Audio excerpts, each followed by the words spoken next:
Everybody, we are back. It is Taped on Lodge, favorite is podcast, favorite is channel, favorite is everything. We are back. You guys already know what to do.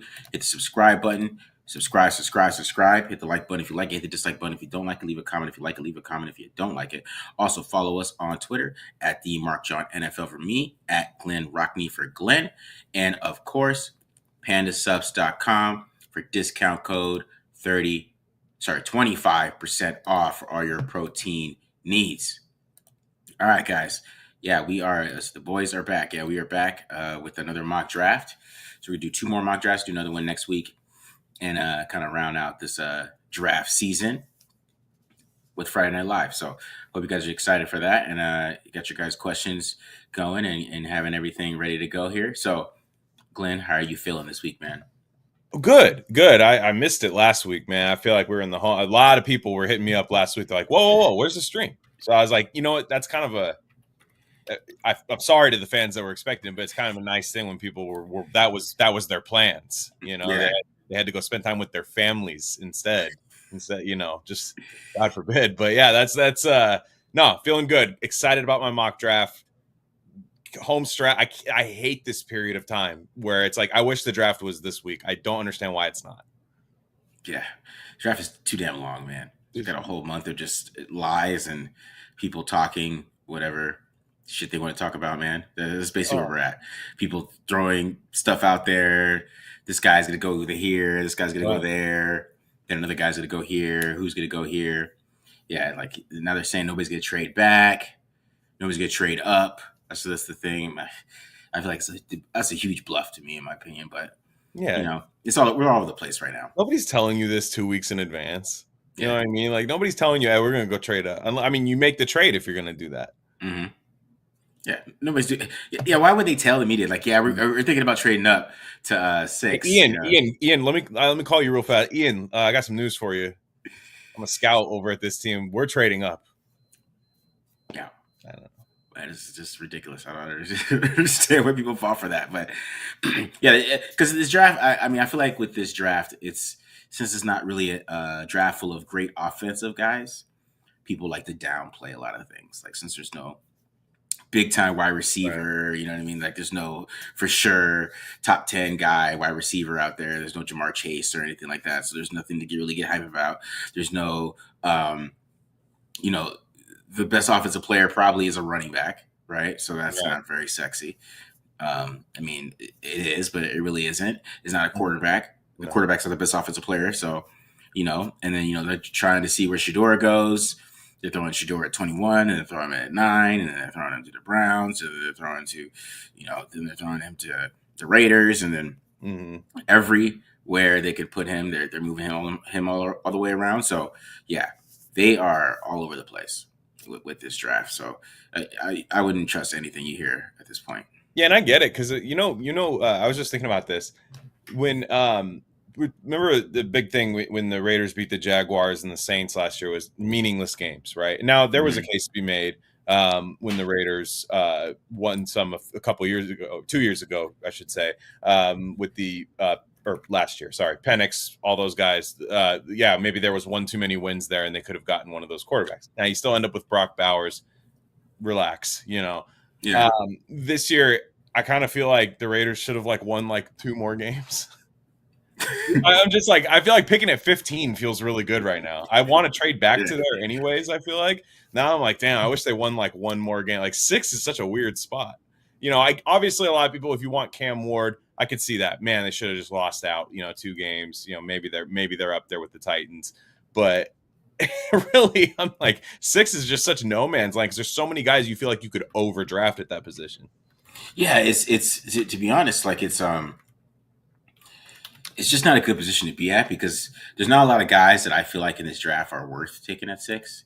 So you have to get into I saw somebody talk about Mimbo from Missouri, right? You have to get into guys like that. Do you take Will Campbell at 6? He has the short arms. Do you and you might feel like he's a guard. Is that what you do? Do you take T Mac at 6? You take Ashton Genty at 6? Will Johnson, I would feel better if I took him at 15 or 12 or something like that. Right. Jihad Campbell, I would feel a lot better. Do I take Jahdae Barron there?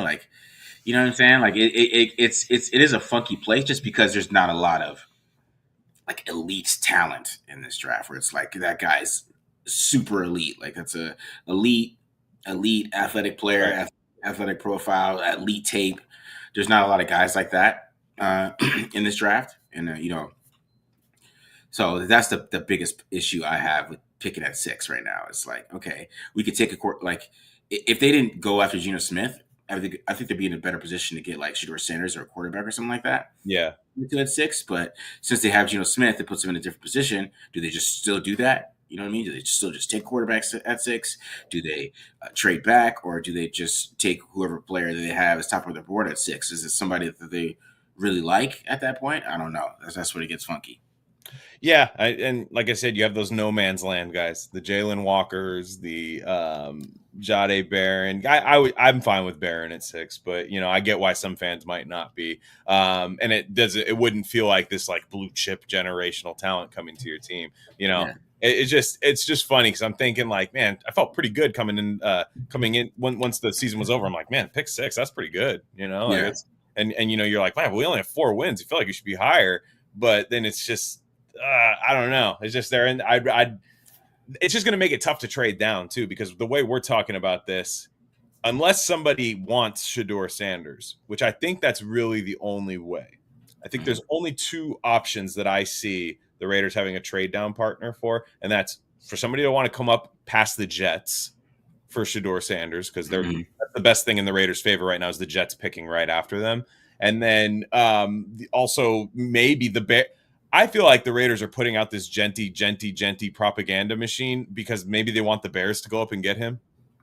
Yeah. That's another thing I was thinking about, where I was like, the Bears, I mean, if I'm them, I just go, if you want them, just call us. You know what I'm saying? Like, what do you want to do? Come up from 10 to 6. They have 2 second round picks. Yeah.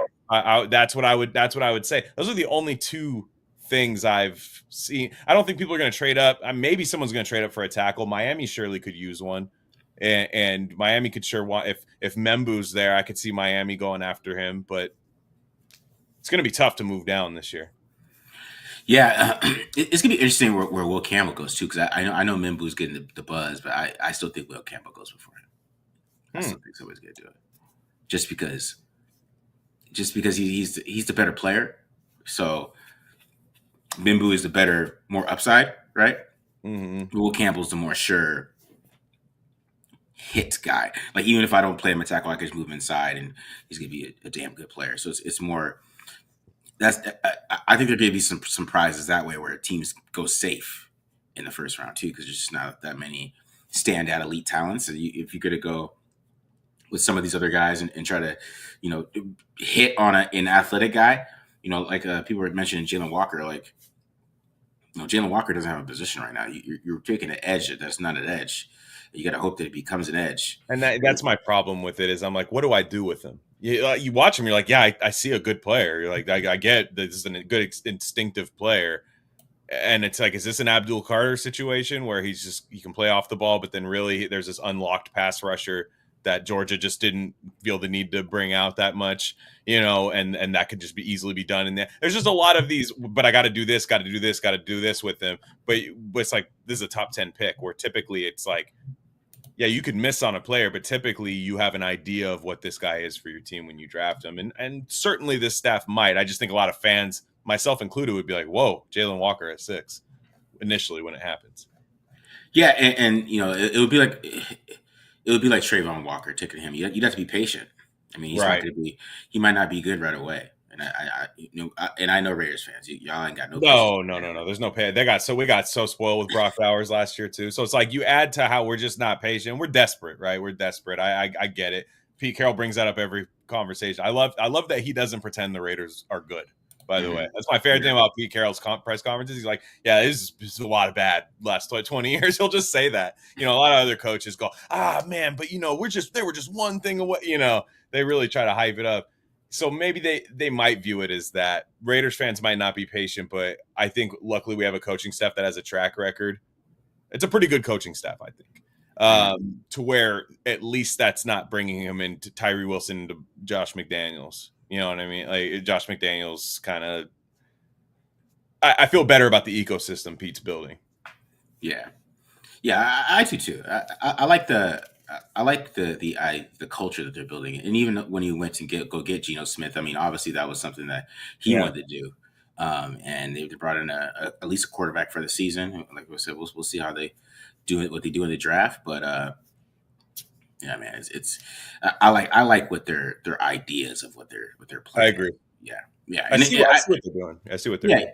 yeah, they're gonna build to the draft. I mean, they're Yeah. not gonna people wanted just them to sign some free agent. I don't know, like I mean, it was that one dude from Dre Greenlaw. They wanted that Dre Greenlaw contract really bad, but the Raiders didn't really decide that. Yeah, Yeah, I know, I know that you was would the Dre one. Greenlaw. That was the one for me. I was like, just spend a little money. Like, just give me that linebacker. Give me that dog linebacker. And they said, but again, they think maybe Devin White or they're doing a lot of lottery ticket signings, 1-year lottery ticket things of guys maybe perhaps Pete or Spytech had high grades on coming out when they came out of the draft. I could easily see all of those guys being guys that they've had in for visits or something. If you looked up, I could easily see that was the case.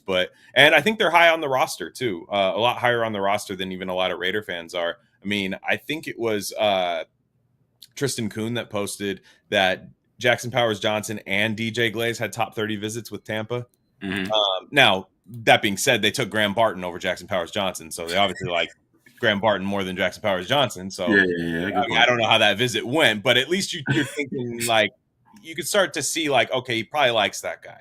Yeah, Probably like DJ Glaze, Probably, I mean, Glaze I get because I thought Glaze was taken a little early, and maybe they were like, "Whoa, we thought he was going to be there in the 4th, 5th round or something." But I think they're higher on this roster.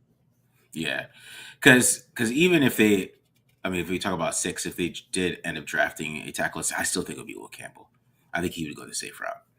That's what I think. I think John Yeah, Spytek would go safe. Because even if you go with Jackson Powers Johnson over Graham Barton, I feel like that's safer because Graham Barton didn't have the injury history. He may be a little bit more athletic, but like he was a safer pick, right? No injury history, nothing like that. Played a whole bunch of different positions. So yeah, that's the more like safer guy to take, I in my see. opinion. So that's why I feel like if they did that, I think they would take Will Campbell, which we can get into these top 30 visits in a second here, but see what questions we got here real quick before we get into that. Either you high on Jaylen Walker. I don't understand him being a top 5 guy for people. Yeah, it's just again he's in that there's this no man's land. It's kind of a anybody could go anywhere draft where I don't know. I mean I think he's definitely a really good player. Like you said, he might struggle earlier. It might be tough to have a position for him on the field, but you figure they've signed a couple linebackers if he's going to play off ball at 1-year contracts that are presumably going to be starting this year or whatever iteration of people on the roster could be starting while Walker develops. And then if you think he's an edge rusher, you kind of can bring him in slowly there too. So if they just love him. Now, does he have DUIs? Because these Georgia guys, I swear, these Georgia guys. I mean, it's a meme at this point. So I don't really want to bring DUI people to Vegas. It's just I don't think so. I don't think he does. I don't think he does. Okay. They're just at that Georgia football team. It's just up and down, like DUIs. Just like, I mean, one guy slipped a 10 overall to the Eagles because of it.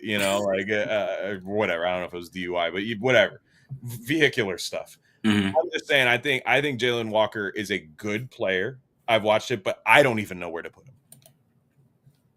Yeah, I don't know where to put him. Either. That's what I mean. Like, so they might. I'm not saying I'm smarter than Patrick Graham, Pete Carroll, because I'm not. They might just be like, "Oh, it's easy as this. We got this," and we'd have to trust that. Yeah, he's you have to play him at edge, really, to get the best out of him. You're gonna have to wait though. That's the thing. You're gonna have to wait for him. Yeah.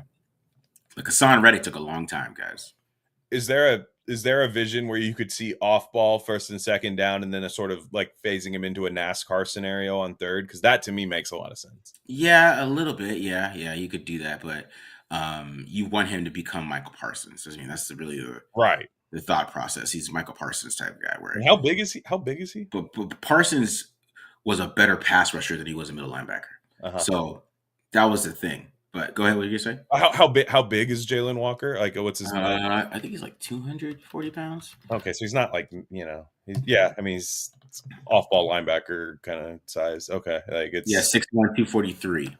yeah, yeah. No, I mean that's it. So you're saying that's an edge rusher? Like, Yeah. I mean, actually these days it's a pretty big edge rusher, wait, you especially said 6'1"? You said 6'1" or 6'4"? 6'1". Yeah, and the arm length we have arm length. Yeah, well, I don't 32 know. times. Yeah, that's what I mean. I'm like, I know Parsons is different, but it's like that Parsons is kind of a unicorn kind of situation guy. All right, now I want to look at his mock draftable here. I got to see these percentages. Yeah, that's what I mean. I'm like, I'm this guy's gonna rush a bunch of times in the game. I don't know. To me, I feel like you're gonna have to move him around, chess piece kind of situate like like because didn't they do that with Bruce Irvin early? Kind of, they kind of played him off the ball a little bit. I could be wrong, but No, was he a all little bit, because he would play Will, and then he would come and and rush the passer. So yeah, maybe you could maybe do that like a Bruce Irvin role type of thing. But yeah, you'd have to have a plan though. You're right. I mean, you'd have to have a plan. I mean, he has a similar profile to Roquan Smith. right? But is he an edge rusher? Yeah, this is linebacker. So I switch. Let me switch it to edge. Yeah. So it's the Yeah. edge. I mean, it actually won't let me switch it to edge. So I don't know why it won't let me do that. But yeah, interesting. Just something to think about. Like I've been seeing, he kind of feels like a guy the Raiders will draft too. Like I can easily see it happening. Yeah, but I would just be a little wary of like, okay, you guys better see it. But I'm trusting the process. yeah. If they have a plan and he becomes a pass rusher, it's that's what you have to play through with him. Like he has to become a pass rusher. So, because to be honest, like I think as a middle linebacker, he's just not that good as a middle linebacker either. No, and I think there's better linebackers. Yeah. Like I would take Jod Campbell if I wanted a linebacker. Like Do you think the Carr's injury increases our chances of trading down? Maybe if they want Sanders that bad. Yeah, absolutely. So, what was his injury? A shoulder? Is that what that was? That I think it's a torn labrum. Oh, like from last year, or did this just happen? What's he doing? Pool basketball? Pool basketball. Isn't that his big thing? He loved to play pool basketball. That's crazy. The family ski trip didn't go well this year. Yeah, Khalil Mack came over to play basketball again. Didn't go so hot.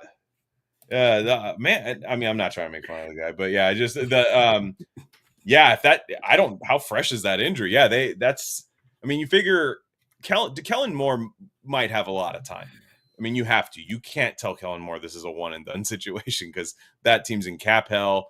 They weren't able to be very mobile in free agency, and they, Carr is a serviceable starter for them, sure, but they might, because I don't think it's going to cost that much to trade up. Mm-hmm. It's definitely not one of those years where you're giving up future first. Like it wouldn't be anything like that. Yeah, but if they give up a second rounder, I could see it. Like or I would want a second rounder is what I guess is what I'm saying. Yeah. I agree with that. Like if they trade up, it had to be a second round pick or something like that. Yeah, or like 2/3, like a third this year, third next year. Maybe you take something like that. Yeah, and how high is it? I mean, their third is pretty high. Well, because I'm not worried about missing out on anybody. That's the only reason I kind of take whatever they give me, because I'm not really worried about losing anybody in those 3 picks. Like, there's nobody where I'm like, shit, we can't get this player now.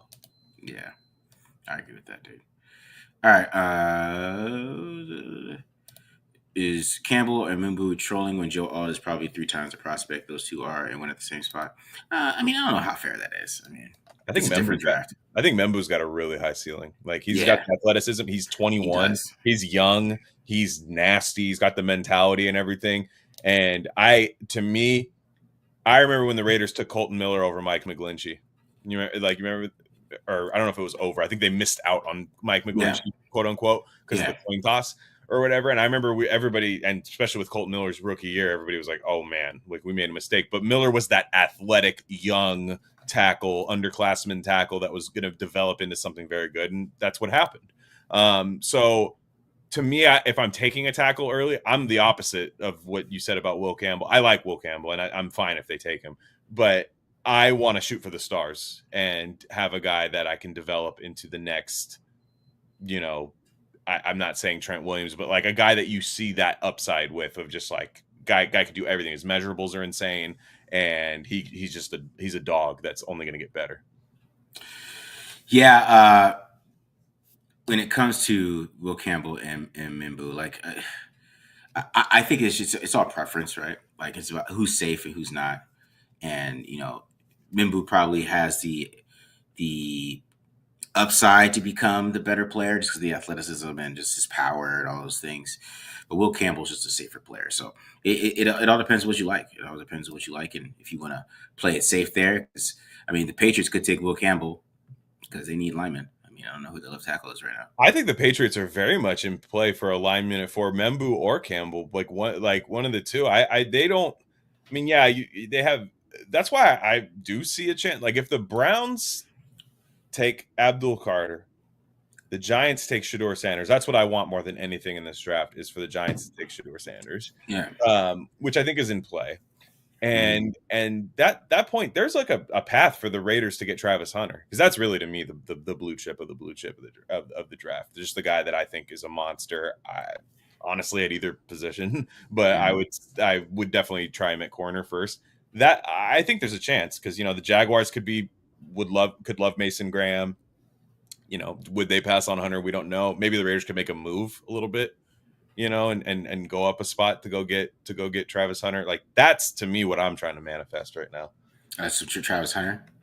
Yeah, I mean, like I said, if the Giants take Shedeur Sanders and the Browns take Abdul Carter, which if I'm the Browns, I do take Abdul Carter, because you just have the ability off the bat to be dominant at edge when your team's kind of a dumpster at the moment. It's not out of the question. Yeah. Yeah, because Astro Vader said he thinks you're.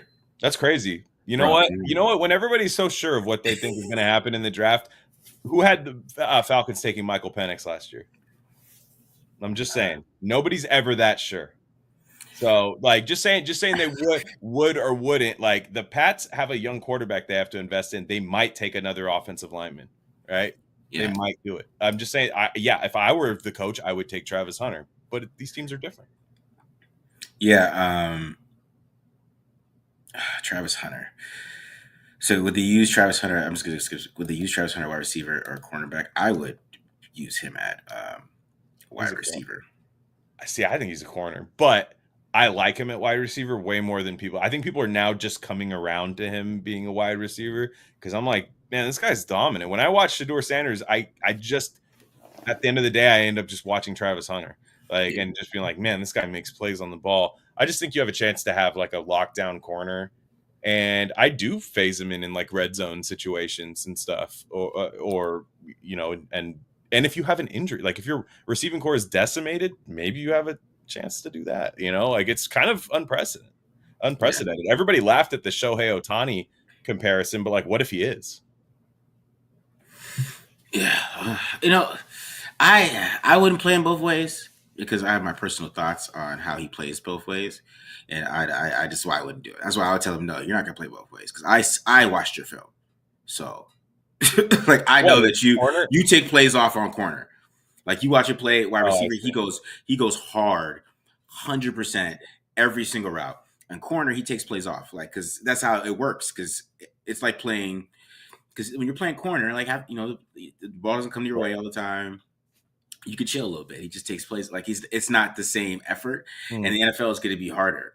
So there's no way, in my opinion, he could do. I wouldn't. I wouldn't do full like snaps both ways. I would just be like, okay, I'm in the red zone.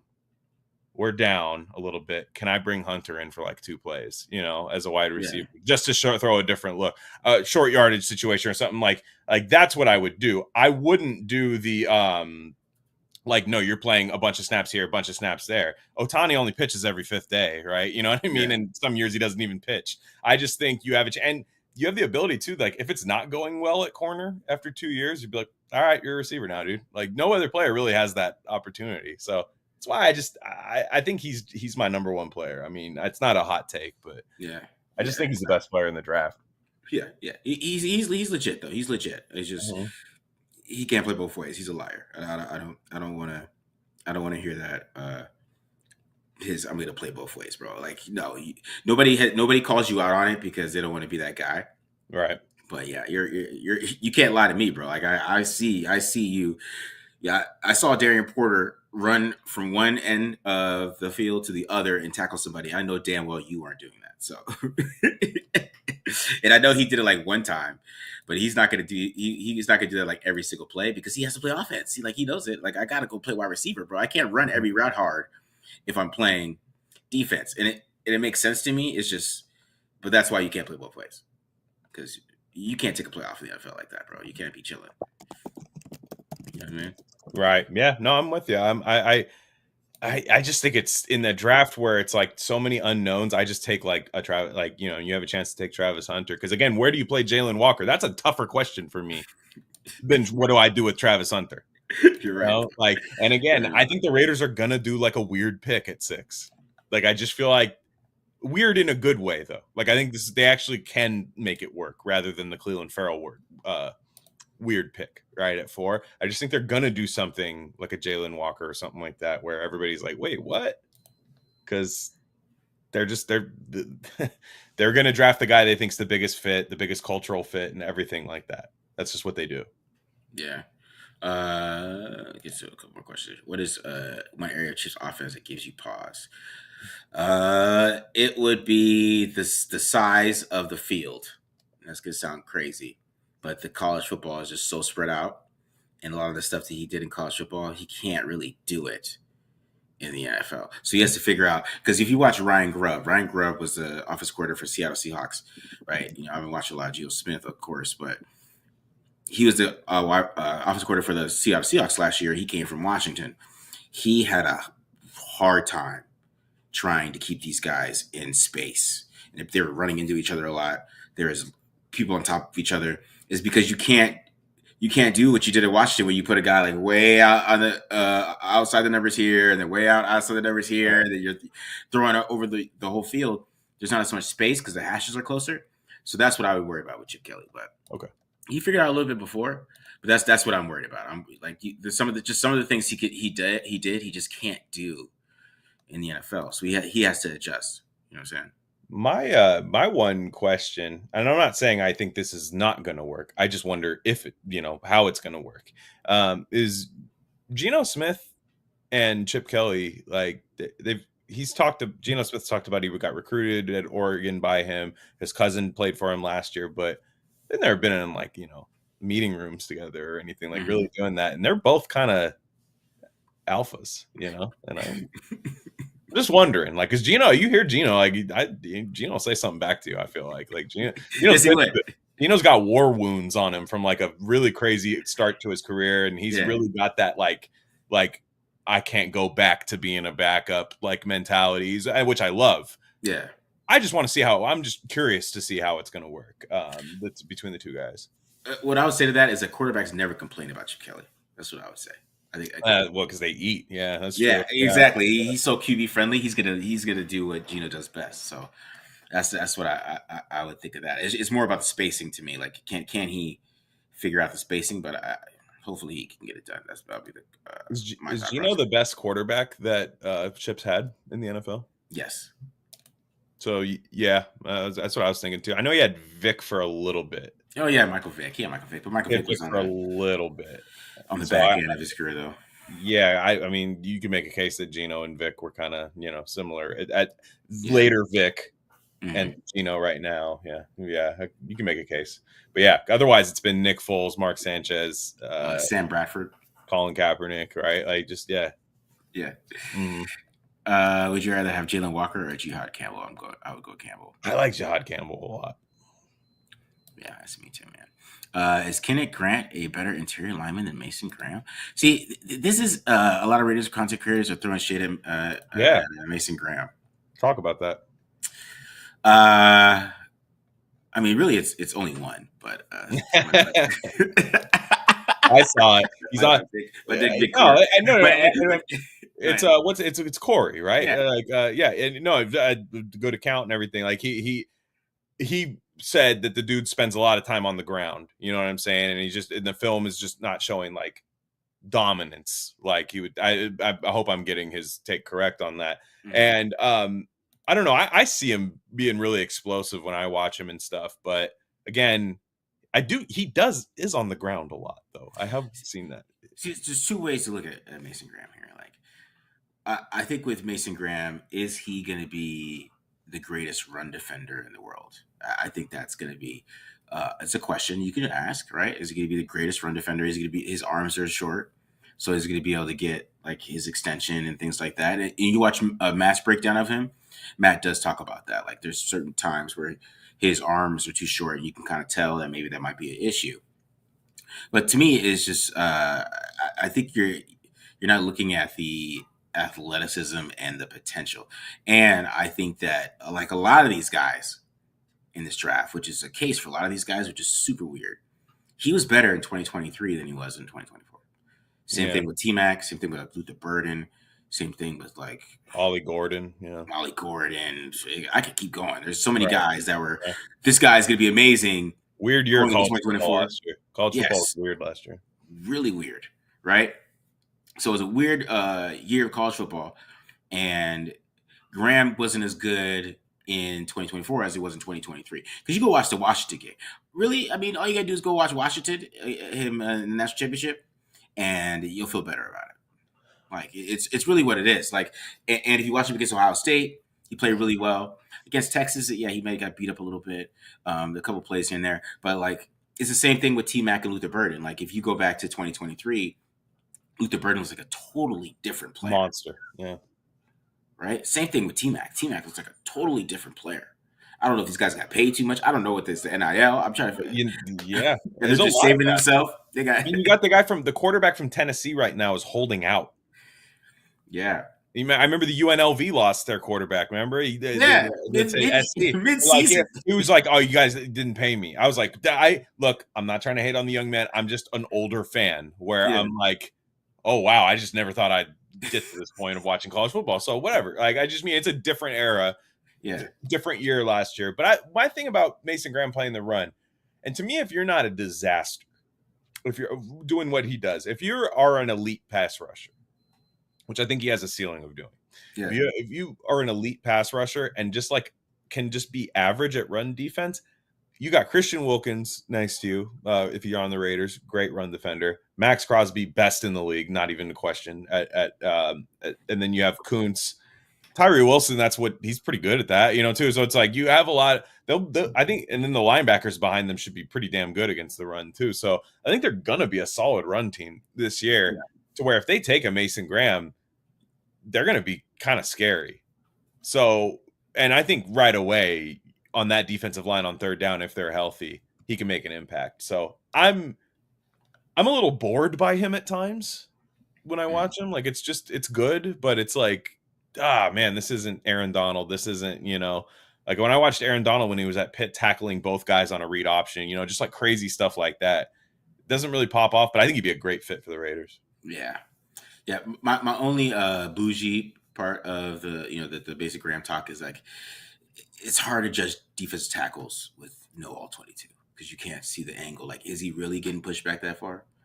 Is it like really? Is it? It's like same thing with offensive linemen. I hate when people judge offensive linemen based off not all 22 because you can't tell the depth from the broadcast. It's hard to do the defense. You mean the depth of like what? How far is he really getting pushed back?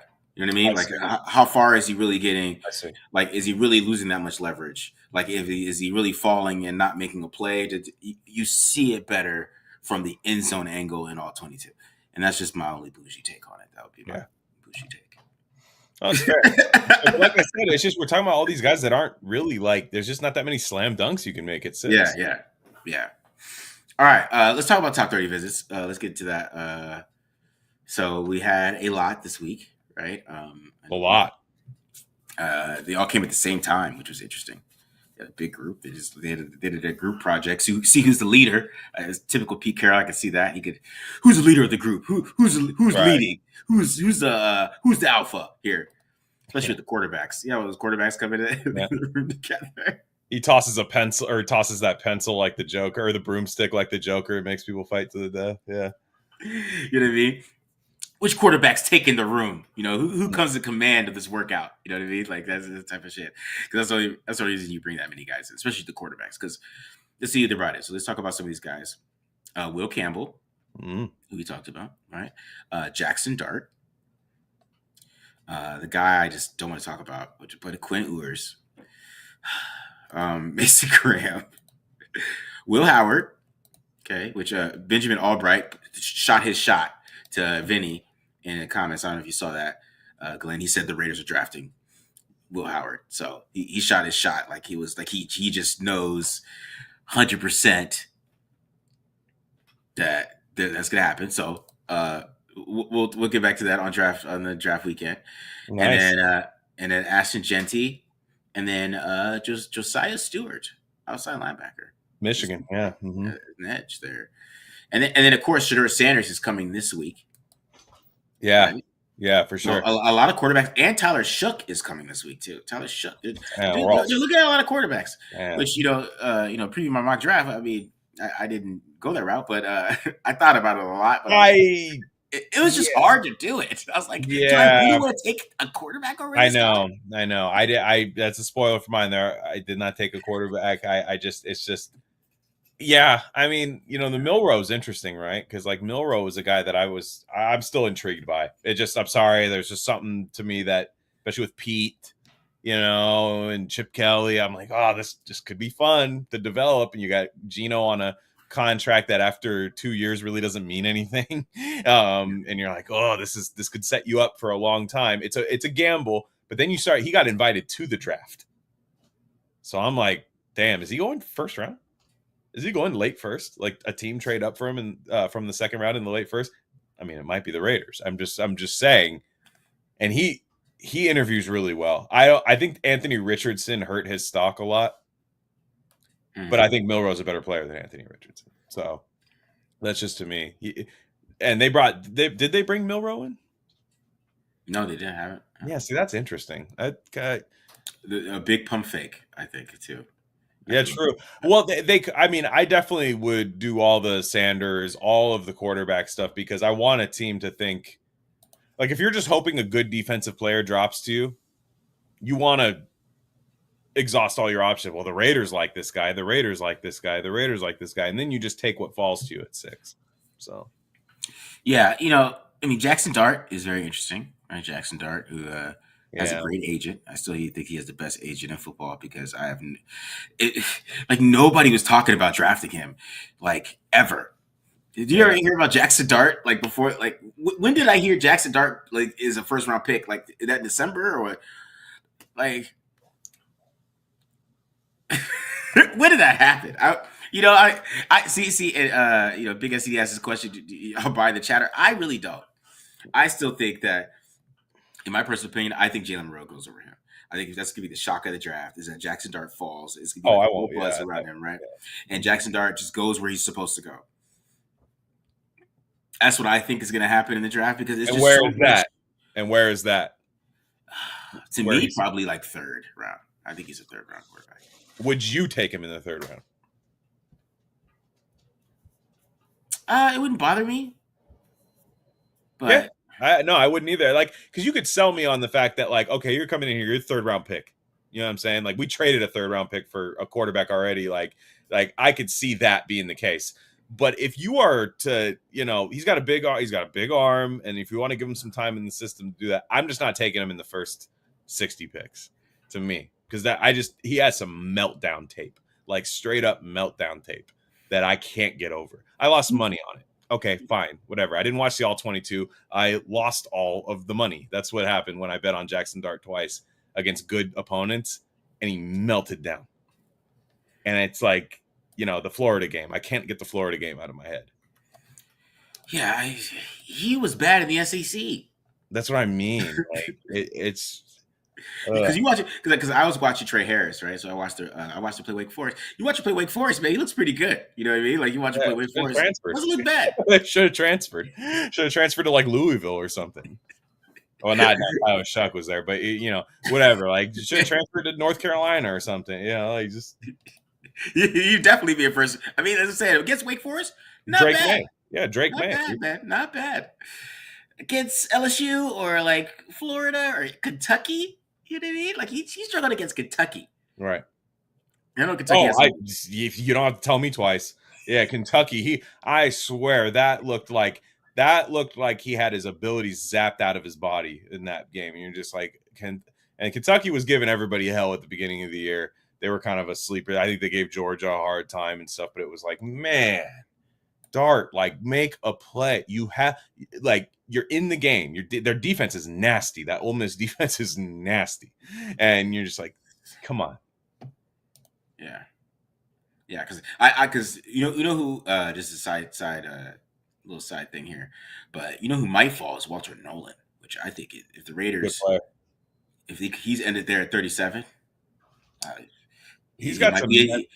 medical, like he's got a little medical, right? Like with I think he's an asshole. oh wow, that's okay. Yeah. Yeah, I mean, If you're on defense, you can be an asshole.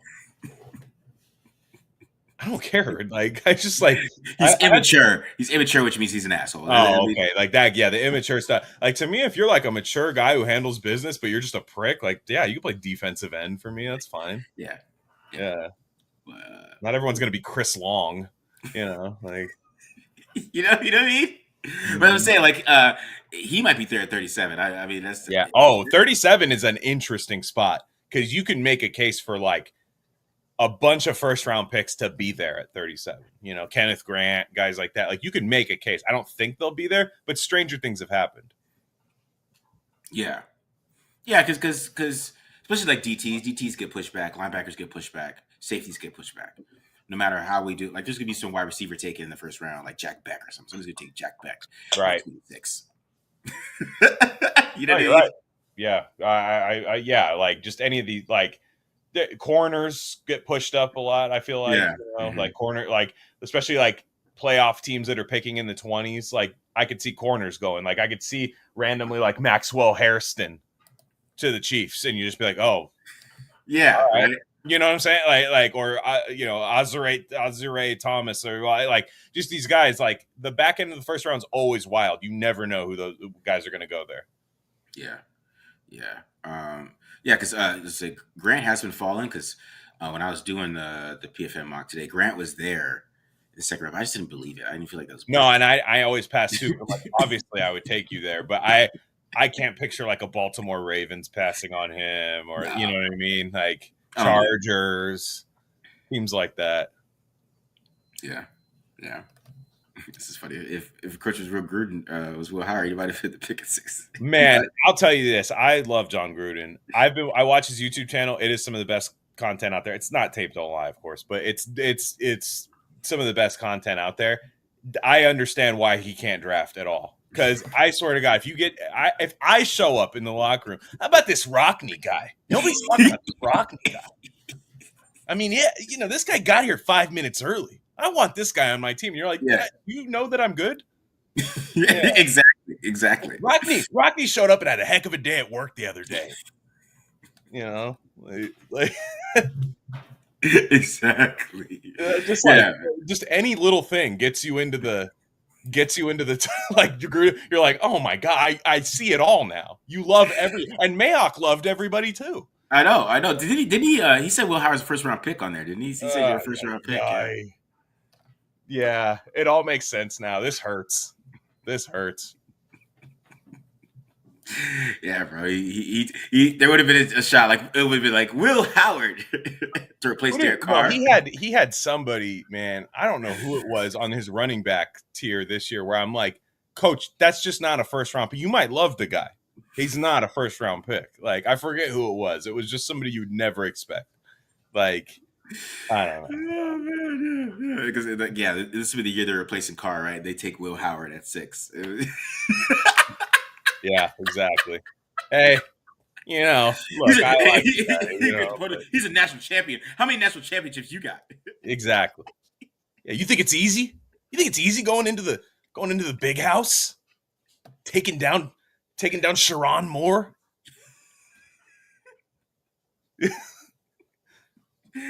Oh, it's so true, man. So true. All right. So a couple other guys on here. Josiah Stewart, who I'm trying to get to this edge group. There's so many damn wide receivers, and I feel like I'm gonna miss somebody. Right. And I'm trying to get to these corners. So I want to get to these edges before I got 2 weeks. So I'm gonna get to these edges. But Josiah Stewart is coming in there too, which is interesting. He's out of Michigan, and it kind of highlights: are they going to draft an edge? I think so. And I think any team can. An edge to me, like, I don't care if you have 3 Hall of Fame edges, you could just add one. Like, you just need, that's just something you need. And when you know you have a good one and know that one works, Josiah Stewart, I have one in my mock draft. He's my sleeper edge. Mm-hmm.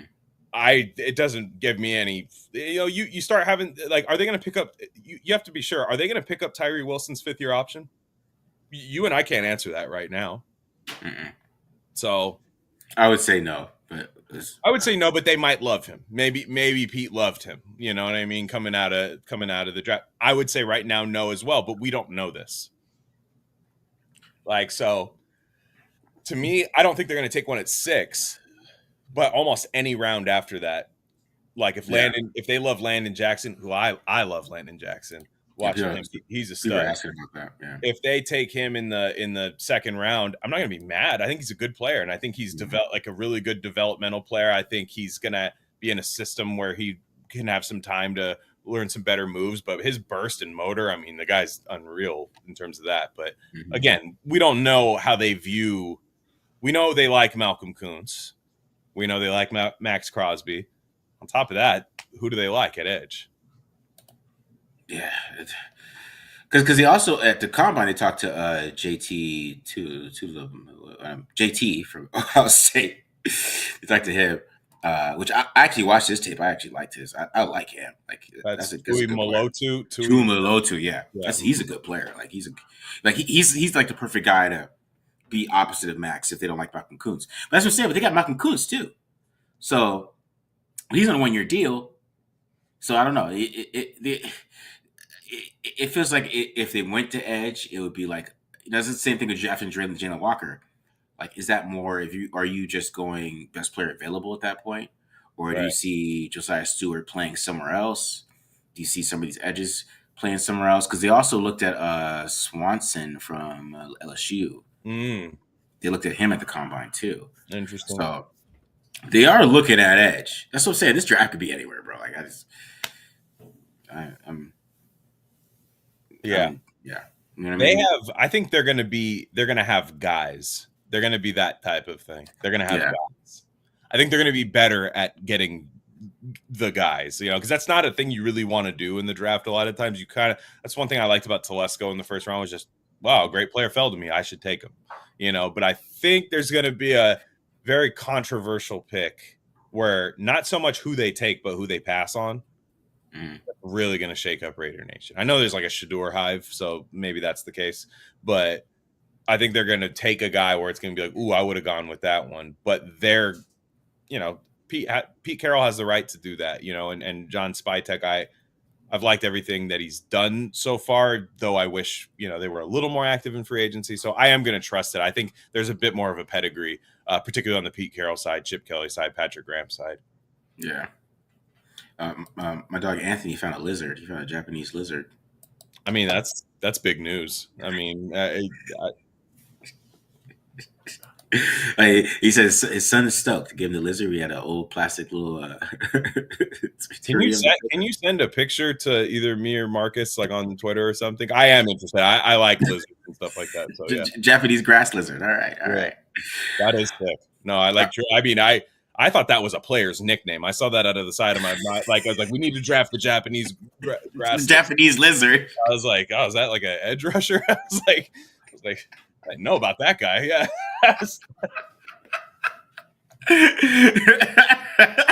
That's a great nickname. Yeah. You just can't get hands on him. Yeah, the guy was just. That's like has to be a wide receiver name. Yeah, somebody like slippery. They just make you miss. Yeah.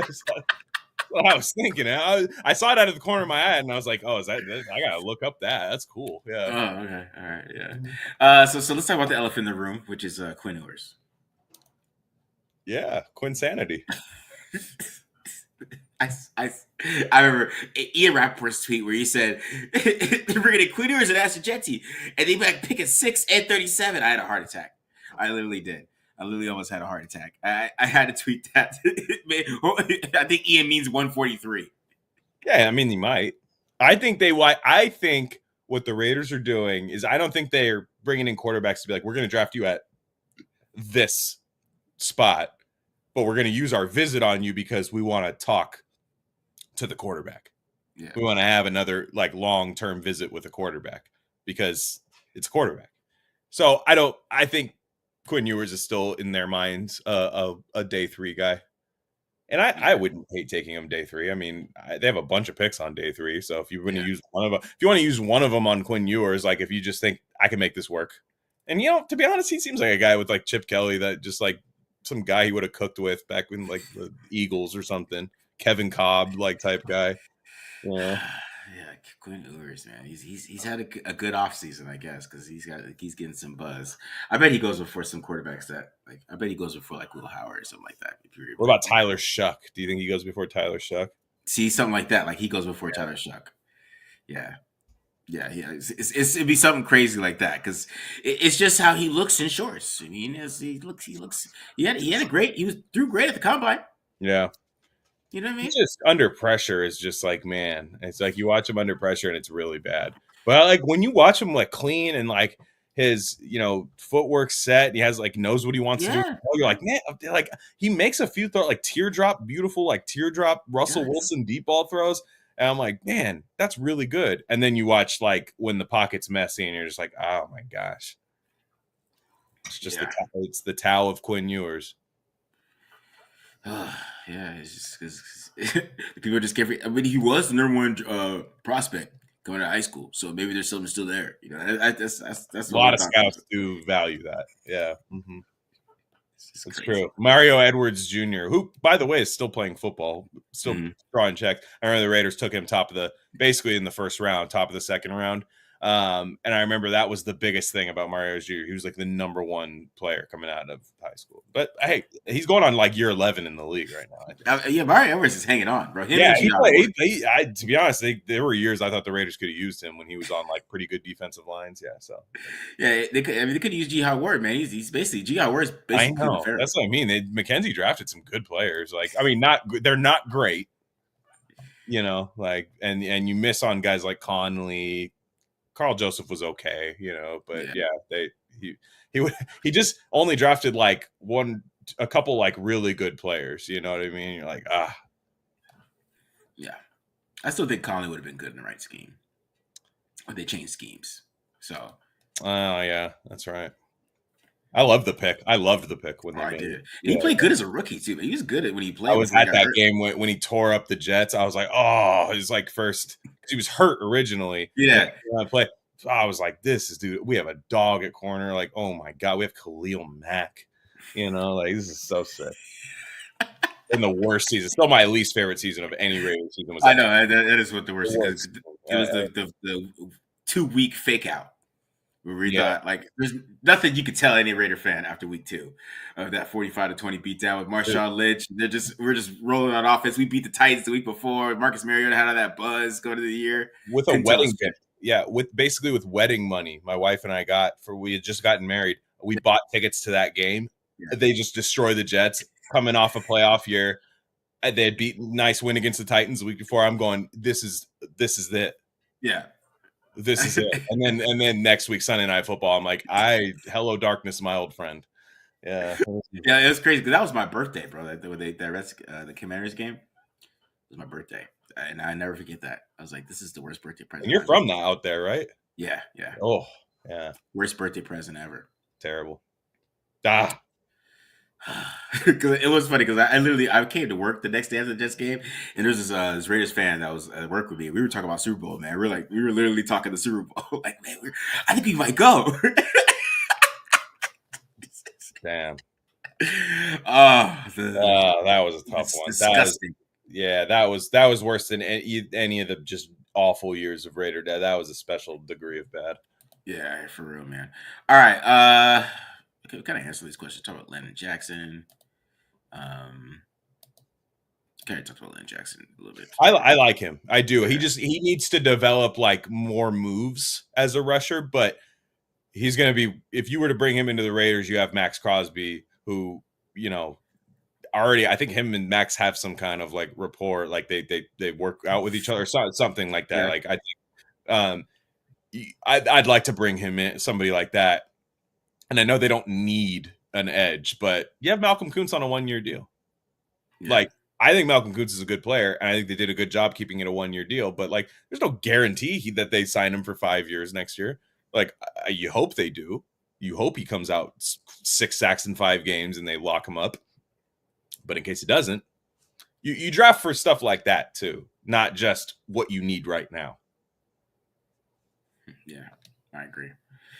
All right. Before we get into the mock draft, Aiden O'Connell is going to be traded. There's a buzz here. There's a buzz here of Aiden O'Connell being traded on draft day. I guess Vic Tafer threw that out there. In his mock, I don't know. He's doing like his mock draft or whatever. Which their mock drafts are funny because I'm like, it's like, you really think they're gonna go offense? Right. It's like, are you serious, bro? But anyways, your thoughts on an Aiden O'Connell trade? I just don't know what it does. Like, okay, what would the scenario be where I call Team X and say, I'll give you Aiden O'Connell if we can move around in the draft? What's it gonna do? Who would take him? That's what I mean. And what would be like, yeah, sure, you can have my pick. Please give me Aiden. Like and look, not to disparage the guy. I think the guy, for what he is, has done an okay job in the NFL. I to be honest, I'd like to keep him as the backup next year. I'd like to see him with Chip Kelly. I think it'd be interesting. I think he kind of fits that like Nick Foles kind of like thing that Chip Kelly could cook with a little bit. I just don't know what it does, and then it puts you in a weird spot, right? It kind of means you're drafting somebody. Yeah, you would have. That's the scenario that in their head they're drafting a quarterback. Oh, so I didn't see Vic's pick. Did he pick a quarterback and then move O'Connell? Yes. I just don't see what team's going to be like, yeah, sure, give me Aiden O'Connell and I'll give you this pick. I could see a 6th or 7th round pick, which that doesn't interest me. Yeah, and let's say that's my point. Like if they draft Quinn Ewers, I think Aiden might beat him out. I don't know. No, again, it's a fair to say, and let them fight it out first, and then if Aiden O'Connell comes, and then somebody wants him in the preseason, he plays well in the preseason. Somebody wants him. That's when you trade him. In my opinion, you trade him on draft night. But go ahead. What were you gonna say? And again, I'm not trying to hate on Vic, but Vic's had some misses, So if it's just him saying it, it doesn't move the needle for me. I have been enjoying the Pete Carroll press conferences where he kind of big dogs the beat writers a little bit in a nice way, very nice way, but it's pretty funny because it's just like, before the Raiders would have kind of like different types of styles of coaches than that. But if Vic's saying that and it's just him, if I start seeing Tom Pelissero, people like that talk about, O'Connell's getting moved, then I start wondering if somebody like the Saints want him or somebody like the Jets or something. I don't know. But again, for what? I think it's, cheaper to keep her kind of situation. Yeah, exactly. I don't know, man. It's just whatever the I don't even know. I lost train of thought there, so we're good though. All right, Marcus, have you watched the Trey Harris tape yet? A lot of people like him. I do like Trey Harris though. Trey Harris. Injured a lot, right? Or not a lot, but he coming off an injury. So I yards after the catch though. I really like what he does yards after the catch wise. Yeah, I like. See, the thing is with Trey Harris is he has like the worst route tree in the world, so you don't get that much of evaluation. Mm-hmm.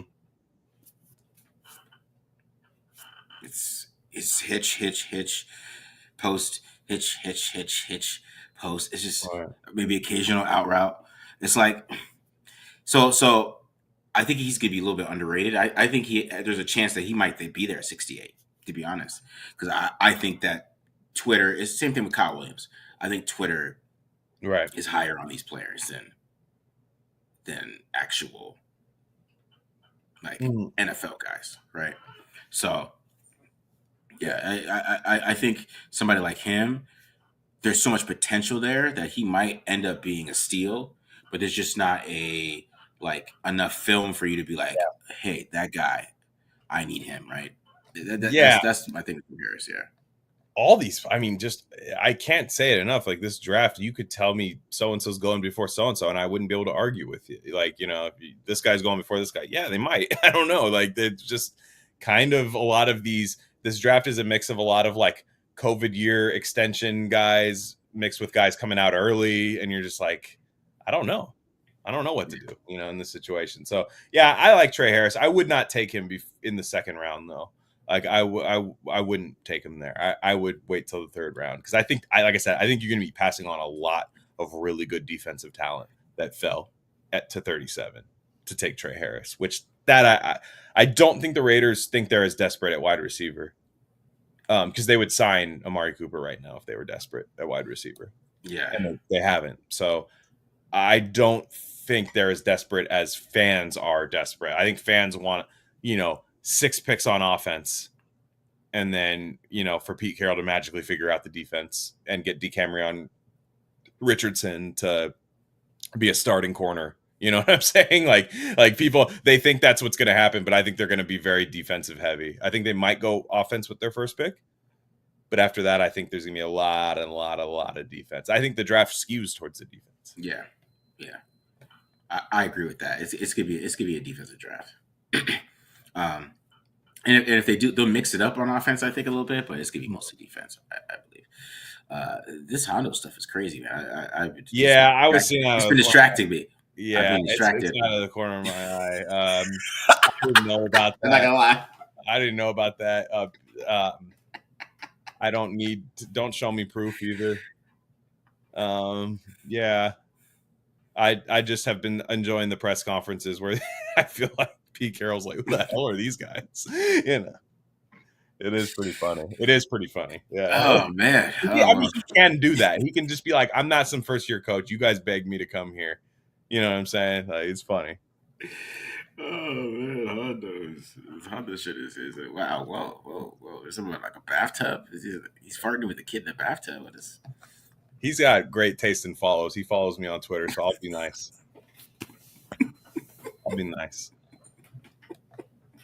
Okay. Take the haters, Hondo. Shake the haters. All right. Okay. All right. Let's start this mock draft. Let's get into this. Let's do this. So, the one I sent you, Glenn, I'm not gonna lie to you, I changed it. I'm not. Oh man, it doesn't matter. Yeah, I changed it because I just thought about it, and I think it was more because Derek Carr got injured. And I was like, you know what? Oh, I see. Okay. Let me change this up a little bit. But what were your thought process on your draft? So we're doing 4 rounds. What were your thought process? So the first round was interesting. I went with a very popular rumored player early, and I also kind of talked myself into it too, where I was like, what I was saying earlier in the program about at 6, you probably are almost reaching on anybody you take at 6 in this draft, unless a Travis Hunter falls to you, unless it's Mason Graham, but if it's not, you're kind of reaching. So, and then after that, I really wanted to just take the best player that fell to me in the rounds 2 and 3. And then after that, and this is just in my opinion, right? BPA is just what I think. And then my 4th round pick is kind of one of my guys that I'm going to need you to answer it. Okay. You haven't watched a lot of these guys, but maybe the chat can help too.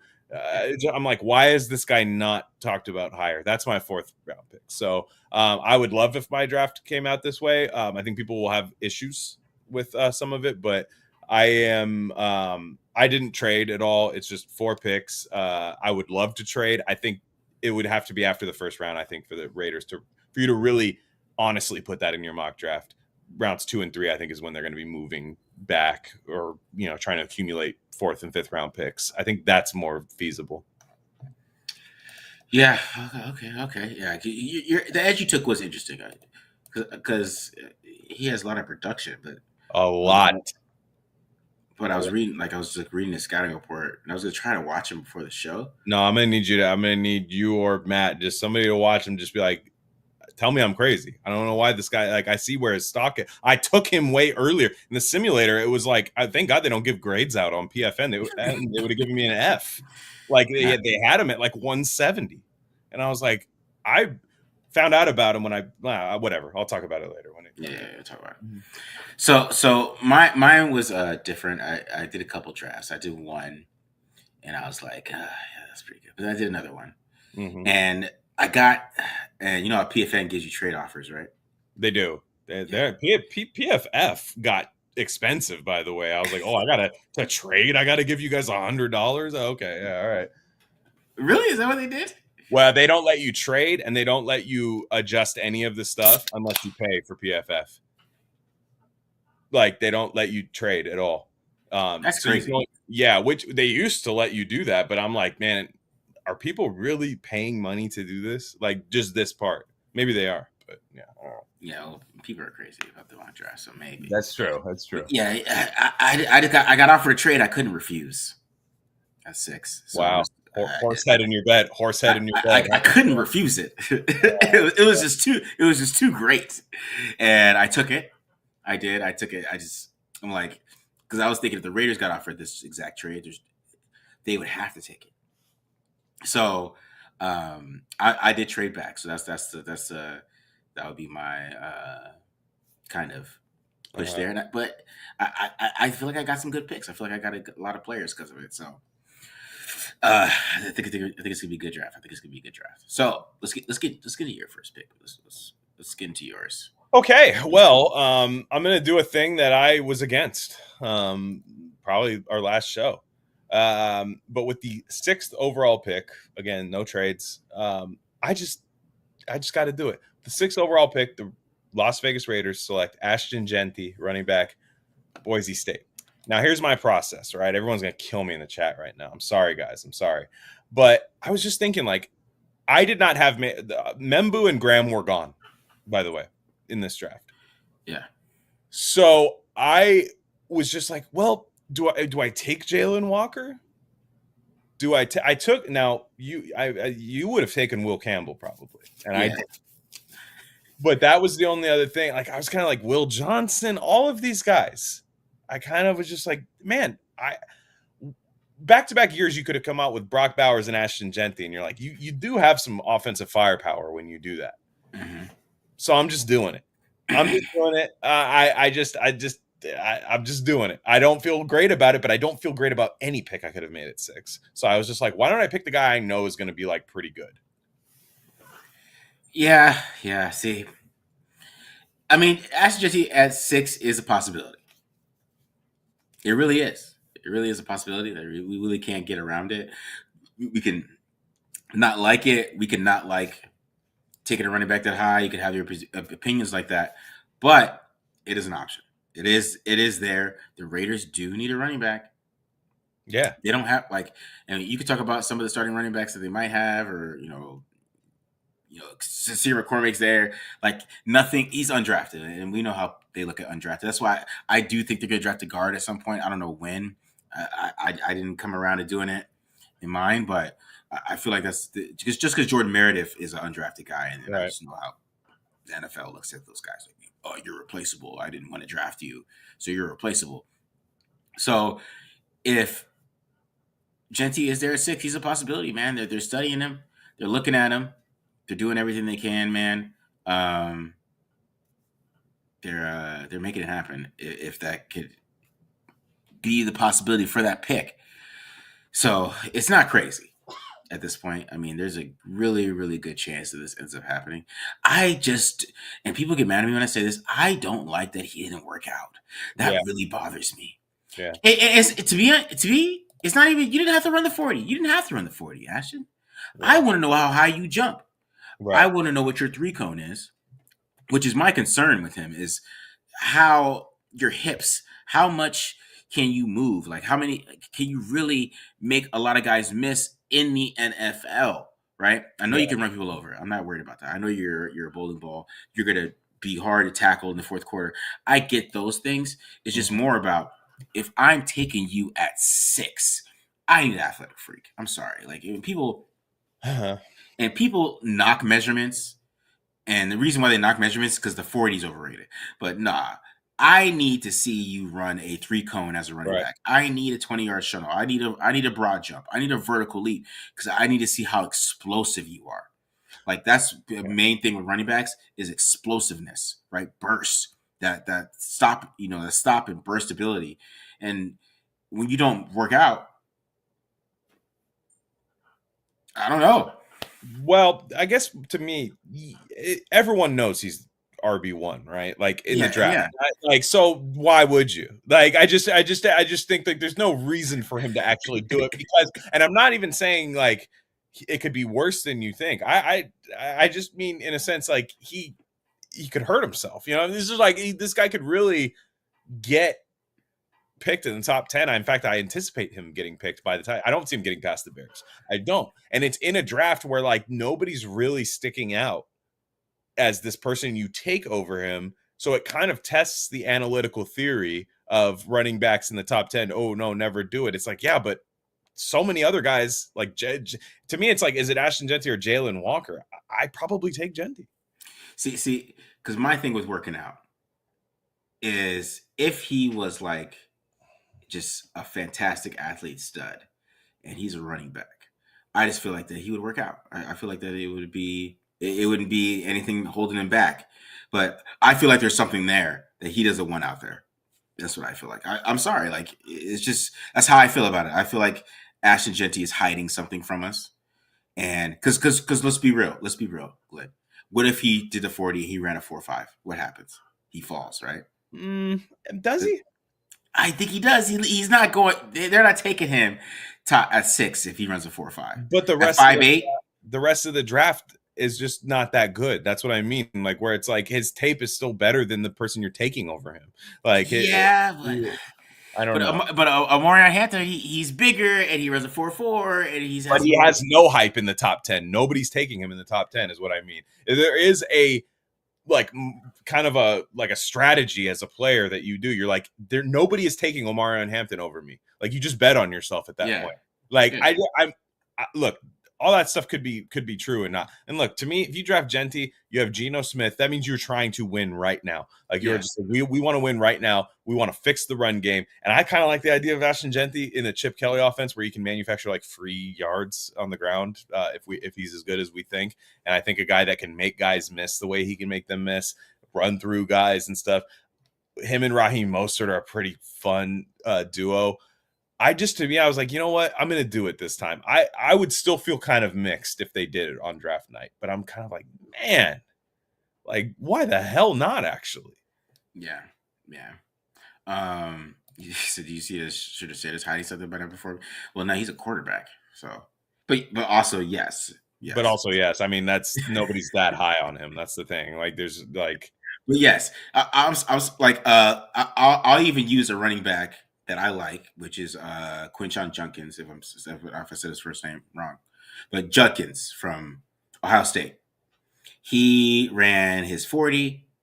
He did a vertical leap. He had a crazy broad jump. He did everything really well. The only thing he didn't do was the 3-cone. And why? Why didn't Junkins do a 3-cone? Because he's kind of stiff. He doesn't he doesn't make guys miss like that. So if he goes and does a 3-cone, it might be really bad. Right? And that's why he doesn't do that, because that would mess up his draft stock. So he doesn't run a 3-cone. He did everything. He ran a 40. He did a vertical leap. He did a broad jump. So you saw all the explosiveness. You saw all the things that you like about him. But he didn't do the 3-cone.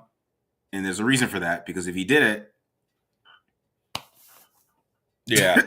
you might be like, you know what I mean? I just think Ashton Genty's been RB1 for over a calendar year at this point. I just think, like, even more so than Abdul Carter's been, the top edge, more so than Cam Ward's been quarterback 1. Like, we're talking about a guy, and I'm sorry, you watch him, like, he does things other people can't do. Like, you do watch it, you're like, okay, that is kind of crazy. And when you watch his 2023 tape catching the ball, it looks very natural.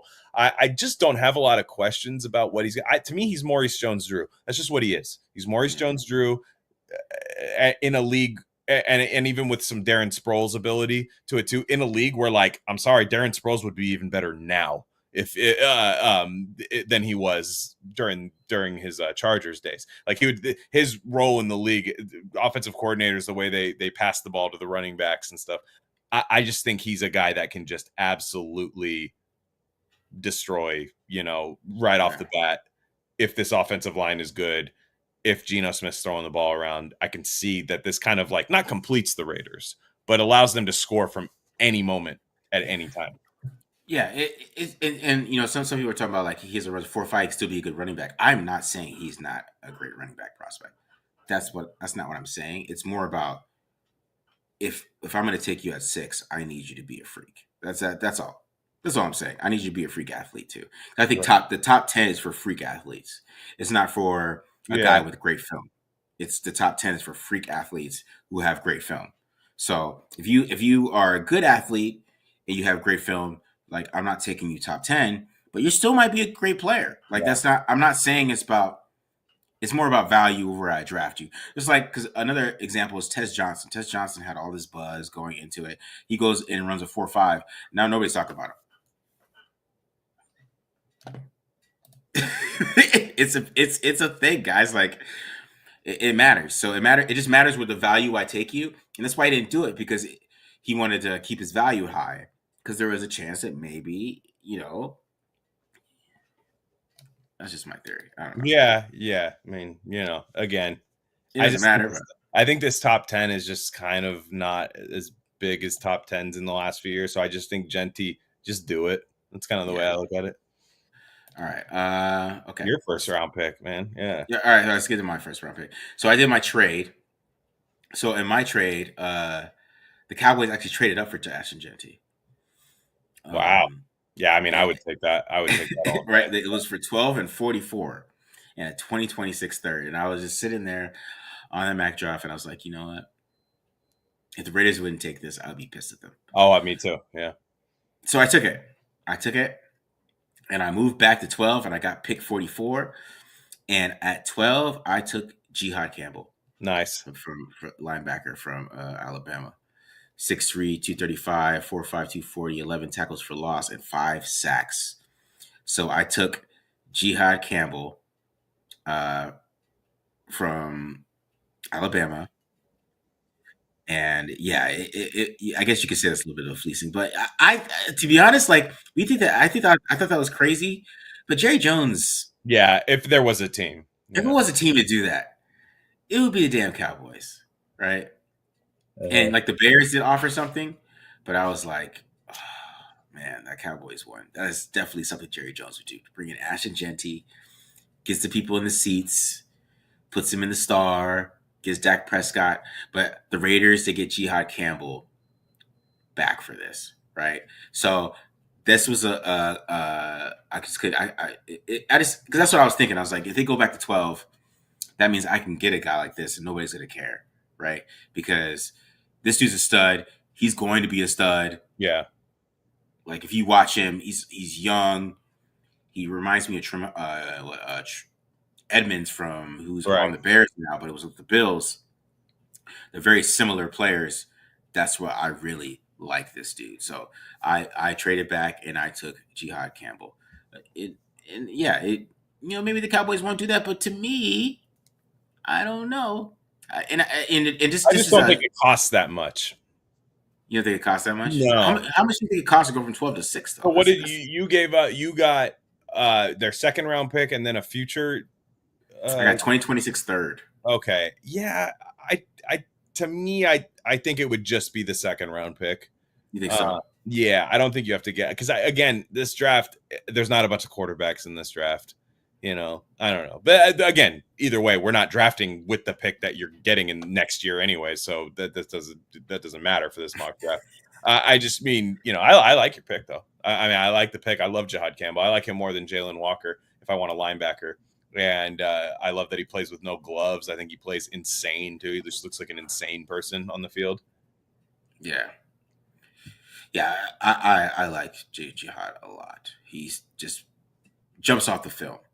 right away. So I really like what he does, man. I really like what he does as a linebacker, and I think he could be a guy where if you have a Landon Roberts and him on the field, he could play Will right for a little bit, and then on third down he can come in and he could play middle linebacker for you. So I think you could mix it in with you could play him and Landon Roberts on the field at the same time early on, and then work it in where he's playing on third down and playing a nickel, a lot of those things. Yeah, that's my dude. That's my dude right there. So I Yeah, really do like him. he could play. I like him a lot. And honestly, if they overdraft him at 6, I'm just like, whatever. I like the player. All right. Let's go to your second round pick here. All right. With the 37th pick. Again, I didn't do any trades, nothing fancy. 37th pick in the 2025 NFL Draft. The Las Vegas Raiders select Siobhan Revell, cornerback, East Carolina. Big, long, physical corner. Little raw in technique. Matt did a great breakdown on him. I was consulting that. Now, I wanted Maxwell Hairston, Okay, pick, but he wasn't there. He went like 2 picks before. That was the guy I wanted because I think he fits the system like a glove. Revell's not exactly the system fit. Like, he's a traits fit with what I think Carroll wants, and I think he has the ability to get a little bigger too. But he has good ball production, insane athlete, coming off an injury, but man, he can play. I don't know. There's something about him. You watch him play, like he has a nose for the ball, good tackler, and I think that's exactly what this team needs. And that's why I'm really excited about having the 37th pick, because I expect a guy like this to be there. Yeah, I like this pick just because he is a fit. He's somebody that Pete Carroll's gonna like because he's long, he's fast, he is great in zone, very instinctful. I mean, he only played 3 games last year. He had 2 interceptions, right? So we know he has ball skills. He can make plays. He is a player that that they would like, right? So I really like this pick because of that. Because I think he just fits what they want to do: press corner, play zone, the long arms to play press. His arms are 32 inches and 5/8. So he is a very, very long corner. Mm-hmm. So he has the ability to do exactly what they want to do. And I think the long corner thing is a little bit overrated. I don't know how much John Snyder had at the end of the kind of the reign, because that's when it kind of went a little different. It was like the last 2 years. They kind of went with some guys who were under 32-inch arms. So I don't know how much that is John Snyder and how much that is Pete Carroll. I think we're gonna find out. But yeah, that's the type of dude. That dude, Siobhan Revell, and of course my dude Zaw Frazier from UTSA is another sleeper who I think the Raiders might take earlier than people actually think, just because he's Tyreek Woolen. So Right. Exactly. So yeah, but I like this pick, man. It's a good pick, dude. I like this. And Revell tore his ACL last year. That's what happened. Yeah. And when people see his comment, a question, is he injury prone? You can tear your ACL once and not be injury prone. So, yeah. I mean, and the doctors gave him a clean bill of health. So, he should be ready. It's not going to impact him, but he can absolutely play. And I think, to me, if he plays a full season last year at East Carolina with the start that he had, he's probably a first-round pick. Yeah. And when you get past the Will Johnson tier, a lot of these guys are scheme dependent and interchangeable. Now, I like Maxwell Hairston for the Raiders a lot because I think he is really good in zone too. I've heard from other sources basically that Revell is a little bit better in press man than he is in zone, but I didn't hate when I watched him a little bit, just with my untrained eye. I didn't hate what I saw in zone from him. So I don't know. I just, to me, I think it's kind of a no-brainer pick for them. Yeah. I feel you, bro. All right. So let's get to my second round pick. At 37. I got 2 of them. Okay. Do both years in a row then. Let's do both of them. So I went at 37. I went Travion Henderson. Gosh. At 37, 5'2", 202 pounds, 4.43 40, 11 touchdowns, 7 point YPA. yards per attempt. So yeah, Trevor Henderson, he's a plug and play in his offense, right? And this is an easy pick. It really doesn't have to be explained too much. Jeez. I really like this guy. He's a beast. I think for me, he's running back 3 in this draft, behind Hampton and Genty. So I really like what he brings to the table. He could block, he can catch, he can run the football. He doesn't. Doesn't have a lot of carries. With the carries that he got in college, he got a lot of it, and I think he's somebody that Travion Henderson is somebody that Chip Kelly can really, really cook with. And he just like there would be times where he would line up a wide receiver and they would do like a jet sweep counter with him. They didn't do that stuff with Judkins. Like, let's keep it real. They didn't do that with Judkins. Right. A lot of the things they did with Henderson and moving him around, they did not do with Judkins. So I really like Travion Henderson at 37. We have all these Ohio State guys they're pointing at. But this is the easy one. That's why I feel like they're bluffing us with like Will Howards and stuff like that. Yeah. A little bit. Because this is like the guy. This is really his chess piece for his offense a little bit. And I think Judkins was more the power runner. But when Henderson was on the field, he could line up anywhere. Like they weren't lining up Judkins at wide receiver and putting him in motion. They weren't lining him up at wide receiver, throwing him the football. Like Henderson was a little different for what he liked to do. And I could say 202 pounds, maybe he's a little undersized, but I think what Bucky Irving did this past year kind of changes that, and he's faster. Plus, I mean, his pass protection stuff, it's like you could even add a little weight on him, but he's already so willing to embrace contact that, and to me, I just don't think, I just think there's almost zero chance he's there at 37. Like in real life, that's my only thing. He wasn't there in my mock. I mean, granted, I took Genty in the first round, so I wasn't taking him either way, but he wasn't there. But man, I think do not let this guy go to Kansas City. Do not let this guy towards the end of the draft. I towards that end of the first round, I don't see with his pass protection, ability. I don't see a lot of teams passing on him at the end of the first round. Yeah. That's my one thing. If he's there at 37, I drop everything I'm doing. Yeah. If I didn't take Genty at 6, I'm dropping everything I'm doing and drafting him. Yeah. So people are guessing my next pick. They're saying, am I going to take Jaylen Monroe? Jaylen Monroe wasn't there. No. He wasn't there at my next pick, which is 44. He wasn't there. But for my 44, I took Azare Thomas. I forgot to change this to Alabama. Just ignore that, guys. But Azare Thomas, 6'1 and a half, 197. A little bit of a slower 40, but he is exactly what you like at cornerback. He has 32 and 7/8 arms, I believe. I'm gonna look this up and make sure I got that right here. He got the 32 and 3/8 arm length, and he's 6'1, 197.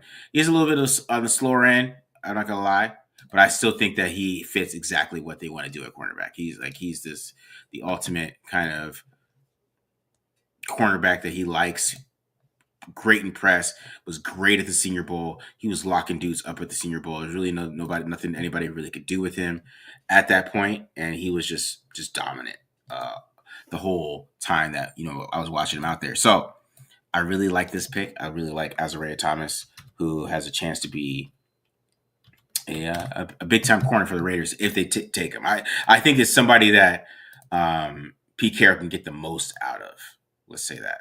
I say that he can get the most out of him, in my opinion. So yeah, I know he struggles with. I think it'll be good to get him in the Raiders scheme because he struggles with deep speed. I think, but if you're trying to get anything underneath on him, it doesn't happen. So I like him. I like him a lot, and that's a good spot to take him at 44. Yeah, I got it fixed, guys. So now it's not just CBFSC because I did mess that up. Okay, we're good. He did not take 2 linebackers, which so what if he did? But yeah. So Azare Thomas, I really like him. I really is a player I really loved on film, and I think he fits exactly what they want to do on defense. So yeah, nice. Yeah. All right. So going to your third round, man. Yeah, this is a guy that I've been really excited about for the last couple of years. I live not far from this university, so I've gone to see him a lot. And whenever Notre Dame comes to this school, I see him pop off the screen, and I remember watching him destroy Travis Hunter in 2023, another guy with elite 2023 film, in my opinion. With the 68th pick in the 2025 NFL Draft, the Las Vegas Raiders select Elick Iomanner, wide receiver out of Stanford. Relative athletic score is in the 9s, which I didn't know. He's actually a pretty damn good athlete. Yeah. Because I thought he was a bit more of a possession kind of receiver, but I think there's ability for him to be a lot better. Stanford was an absolute tire fire this year, so his stats were a little bit lower. They were they were bad the year before. I mean, they fired their coach. They're a mess right now. The year prior, watch the Colorado game. He was just destroying Travis Hunter. He caught a ball on the 12 on Travis Hunter's back and just walked into the end zone with him. He's a beast. He's another guy where I'm like, this is another guy in the second round I could see teams taking. I think he's a really smart receiver and really good. And I could see like a playoff team that just needs like one extra receiver. I could see them taking him. But this guy can absolutely play. The 40 surprised me. I thought he'd be at 4.5. He's at a 4.44. Vertical looks great. And I think he's at a good size too. And I think getting him with Jacoby Myers, Trey Tucker, Brock Bowers, and then, like I said, I had Ashton Genty earlier. You're talking about a pretty damn good, offense at this point. Yeah. Baby Shake out here donated his paycheck. Yeah, my boy Ryan the Lion. Shout out to my boy Ryan the Lion who donated, talking about Gray Zabel from his alma mater. Yeah. All right. I like this pick, though. I do like it. See, he's another guy who doesn't have a quarterback. No, they were terrible. He was the only good player on Stanford last year. Right? And so when you watch him on film, it's like, because even for how big he is, he has a great bend and he can get in and out of his breaks. And there's a lot to like about his athleticism, like with the 4.4 and the 38-inch vertical leap. I really like this pick at 68. And I think he might be there at 68, but some people don't think he will be. Just because, like, if you watch his film, he's not getting the ball that much. Right. Yeah. It was ugly quarterback play. It's just and he's Canadian, which he moved down my board slightly. Yeah, I don't know. That's just a joke. But Chase Claypool was Canadian. Do with that what you will. You got a point. Yeah, I was gonna say. It's just I don't know. I find out you're from Canada. I'll be like, how tough are you? I mean, like, you're not playing hockey. What made you want to play football, bro? Like, you're knocking people out in the hockey rink. What are you doing up there? Yeah, but I would be my combine question actually. What the hell's going on? What made you want to play football in Canada? Yeah, but I really like him. No, truly, his athleticism surprised me. I expected him to be like 4.5, vertical around like 36. You know what I mean? But he tested even better. So I already loved the film. So you know what I mean? And just I think he's just got it. Like he's just got it. So he could play. I mean, he was dominant against Travis Hunter, and you could see why if he had a guy who could throw him the damn football, that he'd be good. Oh, I know. Which I will give a lot of the wide receivers this year. I think a lot of them have that problem. Mm-hmm. They didn't have anybody throw the ball. Yeah, like the Iowa State guys, I noticed too. I'm like, man, Iowa State should have been a lot better. And then you watch Stanford. I mean, Stanford didn't have the offensive line they normally have, and I don't like Stanford at all. I'm a Notre Dame fan, but we need them for strength of schedule to kind of like make it a good win, Yeah. So I kind of need them to get a little bit better. Like, they're a disaster. So he is a guy. I mean, and to be honest, I think he had another year of eligibility and didn't even take it, which is a strange thing for Stanford players to do. Yeah. Well, I think to me, if he had stayed a year, I think he's a first-round pick next year. But let's get him now. Yeah, that's a good pick. All right. For my pick, I went wide receiver too. I did go wide receiver, but I went a different route. Wide receiver at 68. And I went Kyle Williams. Nice. Out of Washington. So I went Kyle Williams. Washington State, not Washington Washington. State. My bad. My bad. The not the Huskies. That's The a big Cougars. That's fighting words. You go up north, Mark. The Cougars. I'm sorry, the Cougars. My bad. Wide receiver, Washington State. Kyle Williams, who has really good film. I thought he has. I don't know about wide receiver 2 film. I think Chris Sims is a little crazy. I don't know how. Uh, but hey, I mean, whatever you want to think. But he does have good film. I do think that he has a good film. I do think he'll have some problems with press in the NFL just because he's not like, I would say, the biggest player in the world. And he can beat press coverage when he wins. But like if the guy is a good corner who keeps himself square, which you can see more of the NFL, and then get his hands on him, he's not. He doesn't have the physicality to beat those guys. So that's why I like him here, because I think you should move him inside. I think if you move Kyle Williams inside, he's unguardable. Yeah, good call. Right? You can't guard him inside. Like if you, and I think that he still has the ability to win on those deep seams. You get a matchup of some linebackers and safeties, they will not be able to guard him. So that's why I think if you move him inside, you put him in the slot at 5'11", 190, let him work inside, yeah, that is money. I just think outside in the NFL, right? And it's going to be a little bit more difficult for him because if you watch the Syracuse game, and he was not going against the best corners in the world, Syracuse, but when they got his hands on him, they were able to control him a little bit. And that's why I think if you move him inside and you get him to that move around spot where you're putting him in motion and he's getting a one-on-one with somebody, yeah, man, you could eat with Kyle Williams. So I really do like him a lot. So yeah, but that was my pick at 68. So very nice. Do you like I love it. I absolutely love it. Yeah, especially out of the slot. I mean, right away with Geno, you saw what JSN did coming in for. I know he's not exactly the player JSN is, but what he did, what JSN coming to the Seahawks did with their receiving core, I think that could have a similar effect with Jacoby Myers, Brock Bowers, stuff like that. So I love the pick. Yeah. All right. Let's just look at the comments here. Yeah. Nothing crazy. Yeah. I wanted Gray. People are touting Gray Zabel. I love Gray Zabel. He was taken in the late first in the mock draft. Yeah. I mean, you have to take Greg Zabel. I mean, the only way probably you can get Greg Zabel is if you trade back. Right. Really far. Because I remember I was doing the PFN, like when it was back to 17, I thought about it like, but damn, that's kind of far back. No, but I would do it if you gave me picks next year and picks this year, I would do it.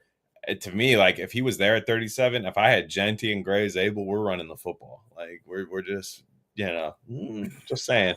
I know we'd be neglecting the defense a little bit, but it's like Chip Kelly, Gray Zabel, Ashton Genty. We might be fixing the running game overnight. So I do like him. I like him a lot. I like Zabel too. I like his film. He has good film. I do like. And that's a big John Spytek Tampa kind of thing. They take those small school interior guys big time. He's an option, but like if he fell to 37, they're taking Gray Zabel. That's what I mean. It's a possibility too. Like it is because he's a small school guy. You never know, and it's a guard. Probably a guard. All right, 4th round pick. Let's finish this out. Let's go. This is what you got. This is my guy, man. This is my guy. Another guy I found through gambling. But with the 108th overall pick in the 2025 NFL Draft, the Las Vegas Raiders select Antoine Powell Ryland, edge out of Virginia Tech. This guy's a stud, man. I don't know, man. You watch him. This guy's a stud. I bet on Cam Ward's Miami Hurricanes this year. They were minus 18.5. And guess who was up Cam Ward's ass the entire time? Just while Cam Ward's just lollygagging in the pocket. Antoine Powell Ryland. And they're talking about it before the game because he had a big 2023. This guy produced in college. Just stats. It's the ACC too. We're not talking about, junior college or anything. He was producing in the ACC. Watch him. This guy can play. And they're talking about his size. He's 6'3", 250. So if we're talking about Jaylen Walker playing edge, I'd rather put this guy there. And look him up, guys. Like, look him up. This guy makes plays. Nobody's talking about him right now. I don't think his numbers are bad. His measurables are terrible. He's not like some freak athlete, but he has production and can play. He's got bend, hand usage, everything you need. So if you just have this guy as a situational rusher year one, let's go. I love this guy. Yeah, because the NFL is a little bit lower on him than you are. Because it just reading because I wasn't familiar with him when you brought him up, but then I saw he had 16 sacks. I was like, wait a second. Yeah, let me look at in this. the ACC, you're playing good teams in the ACC. I don't know. Yeah, because he has 16 sacks, right? Can he just not play the run at all? Like maybe that's the case, but I'm just wondering, okay, in the 4th round, if I have an what I mean is the mock draft simulator, I took him 50 picks before the mock draft simulator wanted me to. So I was like, wait, you think this guy's a 6th round pick? This guy just lit up the ACC. He has 29 sacks in his career. Yeah. He has 24 in the last 2 years. Yeah. He got hurt last year a little bit too, I think. But yeah, he it has to be like an athleticism thing. It has to be. But again, that vertical is not amazing, but it's not terrible. 4.69. I mean, 4.69's not terrible though. He's not running 4.85 or something. He just at 6'3", and he's not an off-ball guy. He isn't a true edge. And to me, I don't know. I in the 4th round, I don't know how. What else are you taking there?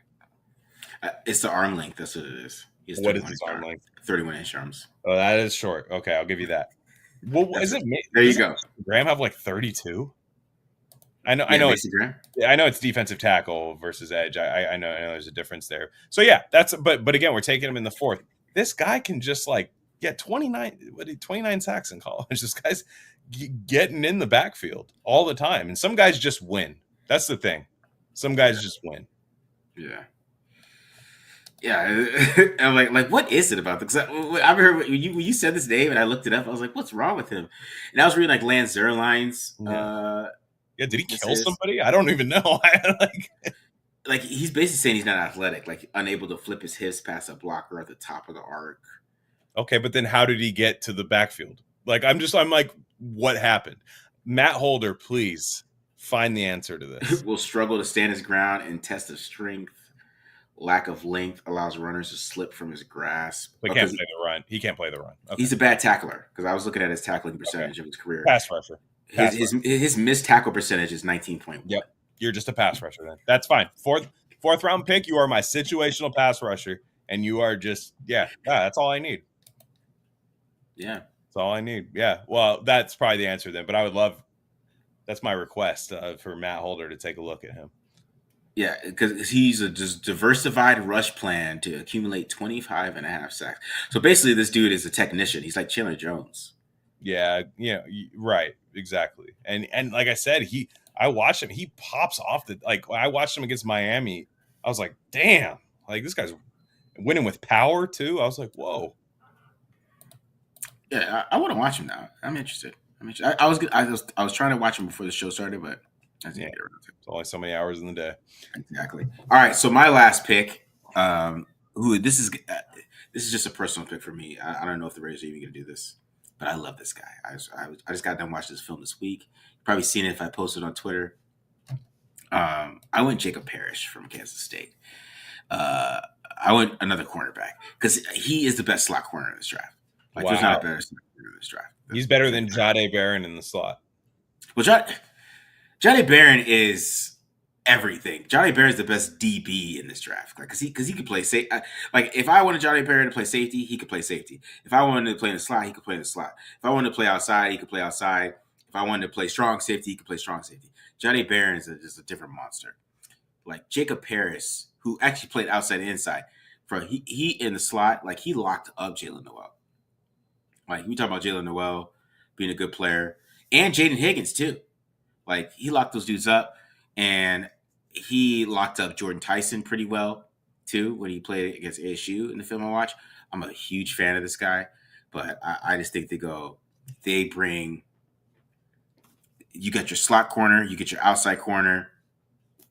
Yeah, this is what I like. I just couldn't pass him. Yeah, Couldn't that pass him. 40 Couldn't pass times him. is crazy. You ran a 4.35. Yeah, yeah. Jeez.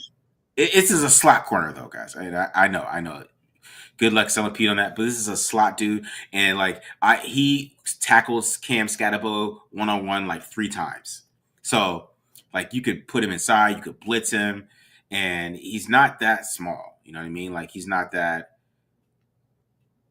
You know what I mean? Like he's not that bad. Baby Shug gave us 19.99 for no reason. Maybe I'll give you Cash App back $20, Baby Shug. I'm sorry. Oh no, man. I don't know about that. You better dispute that with your bank. They're probably calling you right now, like, hey, what's going on? Oh, sorry. All right, but yeah, this is just. I don't know if this will happen,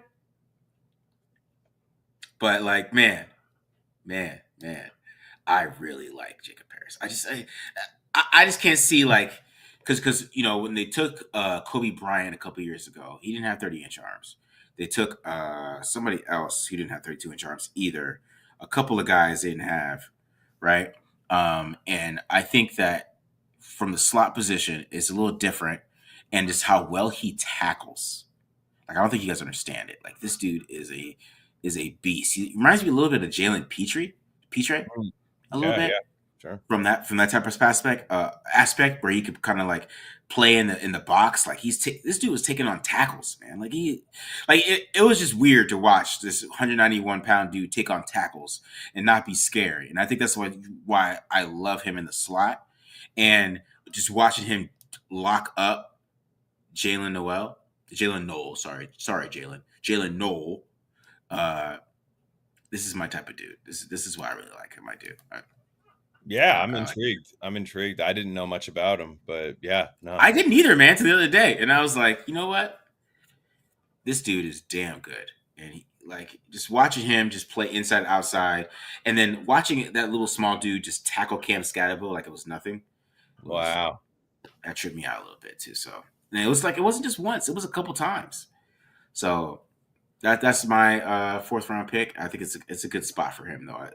He's a little bit underrated. I think he might go higher than what NFL teams are because Lance Zierlein has him ranked higher than I've probably seen other people have him. But he's a good player, man. He's a good player. Yeah. Well, guys, let us know in the comments which mock draft you like more. I think we both killed it personally, but I think so. I think you got me this time. So you did. I think you got me this time. I just couldn't turn down that trade, bro. I couldn't turn it down. Like I was thinking, like, oh, let's just do it for the. But I'm like, if the Raiders turn down 12 and 44 for 6, I might fight them if I heard that like after the draft. So let's get to some of these questions to get out of here, bro. What's the fix for D and dead last in rushing? I don't know. Travion Henderson, Ashton Genty, man. That'd be all right. Yeah. He's a Vikings fan, by the way. This is my guy, Ryan the Lion, but the good friend. Are the Vikings traded down for? No. He's here for the Raiders. I know, but like I'm trying to think, like where the Vikings picking at? They're picking at what? I think Ravel would be a pick for the Vikings. My guy Ravel would be a good one for the Vikings. They're. I mean, the Vikings they're transitioning into JJ. Maybe you bulk up the O line a little bit or something. Yeah. I mean, they need to do that because I don't think they're not very good inside. So they spent big in the offseason inside. I think they need some corners too. But yeah. Who is Marcus' second pick? Is Travion Henderson. My second pick. Here we go. What else we got? Baby Shug. He has a question, or he's just paying us? I don't know. The money is flowing tonight. That's what I'm saying, bro. Your taxes late or something? Yeah, well, this looks nice. Tax season, Friday Night Live over here, bro. Yeah, I love it. Man. Bank error in your favor. Can each of you guys quickly name your top 3 best O linemen coming out the draft this year? Membu, Campbell. I'll say Zabel third. Just I don't love the tackle class that much, so I'll say Zabel third. Okay. I like Membu. I do like Membu over Will Campbell, just because obviously Marcus is the guy who likes the athletic people. So yes, I like Mimbu over Will Campbell. But I think my third guy, just from watching, I haven't watched all the linemen, but I really like Donovan Jackson. But I don't like Donovan Jackson at guard. Well, he had really good film at tackle. I don't like him at guard, man, at all. At all. Maybe a team will feel the same as you. That'll be interesting. Towards the end of the first, he's a guy at the end of the first that could push. If a team at the end of the first, a playoff team likes him at tackle, takes him at tackle, and then that pushes some good players to 37. Yeah, Marcus. My next edition of Marcus Milfwatch is. Yeah, I didn't know there was a first one. You gotta remind me of this. Didn't you say something about a player that was like coming that you were like, the MILF? Oh yeah. We're watching. Yes, I remember now. Damn, that stayed in his mind for like that was during the season. I remember now. Sure, we remember now. We remember the MILF watch. I don't know. We gotta wait for the draft. The draft we'll get on MILF watch. We'll be back on that with the draft. Jaden Daniels. His mom's crazy though. His mom Does that deter anybody? I mean, I don't know. I don't know. And my third pick was Azare Thomas. Yeah. Azare Thomas, guys. All right. I don't see any more questions here. Appreciate it. Baby should, man. You are feeding families. You are feeding families, man. You know what I'm saying? Like, you're getting me ready for summer vacation with the kids. That's what you're doing here. Baby Shook. I appreciate it. Ryan L as well. Appreciate you guys donating to the channel. All the donations helps, man. It helps, guys. It helps. He's not a Lions fan. He's a Vikings fan, but it's Ryan the Lion. Yeah, he's watch it. We'll get him into be a Raider Nation at some point. Yeah, man. I know that the Vikings fans are loyalists, man. They got like 8 bars out here in Arizona. So. Oh yeah. Yeah, man. All right, guys, we're out of here. I hope you guys enjoyed this episode. Like I said, hit the subscribe button. Subscribe. We got 1,100 in here today, Glenn. That's a lot. That's a lot, bro. We got 1,100 in here today. So TDL's returning. TDL. Hey, man. Hey, we take tips. Whatever Marcus does after I leave is whatever he does. You gotta keep the lights on. I'm not gonna be a part of that. Hey, man. We take tips. We take tips. You know what I'm saying? We take tips. All right, guys. We're out of here. Peace.